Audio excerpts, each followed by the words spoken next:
I finally got to notice they're contesting the Open Championship, the greatest tournament in golf, and I will abide no other opinions, in Carnoustie this week. And a story or three. Tiger Woods takes a club on the 17th fairway during his first round on day one of the 147th Open Golf Championship at Carnoustie, Scotland. Smith remembers his time on the iconic course. Some of these I may have told before, but they're still good, way back in the day, and I'm talking eons ago when I could get a golf ball airborne and scraped around a course or two. I found myself at Carnoustie during a driving tour of Scotland with dear old Dad to see some of his ancestry. Of course, a game had to be had, and there I was in the gloaming as a single with an old-timer on the bag having a grand old time. Article continued below. Dad, who didn't play, was off sampling a 25-year-old something or other, so my buddy and I were chatting in between the mini shots I took on the day. He was a cool old dude in the manner you'd expect from a cool old Scottish caddy, fresh air stick hanging out of his mouth, towels over his shoulder, the tools of my trade over his other.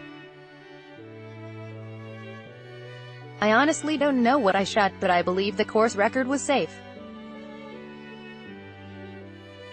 We get to one of the par -4s late in the back nine. I want to say it was 17, but it might have been 15, and I guess it doesn't matter, and I actually landed my tee shot in a fairway.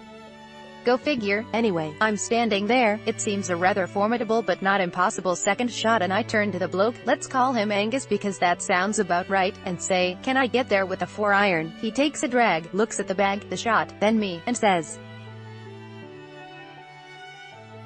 Article continued below. Eventually, and I think, eventually I did. The Carnoustie stop was one of a handful of times I got to play on the trip. There was the obligatory round at the old course because you just had to, and the most memorable, and difficult, had to be Royal Dornoch. I don't know that you can call Dornoch a hidden gem, but it might be my favorite course of all time, and one of the toughest I've ever played. It was me and a lovely woman who is somehow related to my dad's ancestors. We used buggies for some reason and we got it around in about 3:45, which I thought was damn impressive.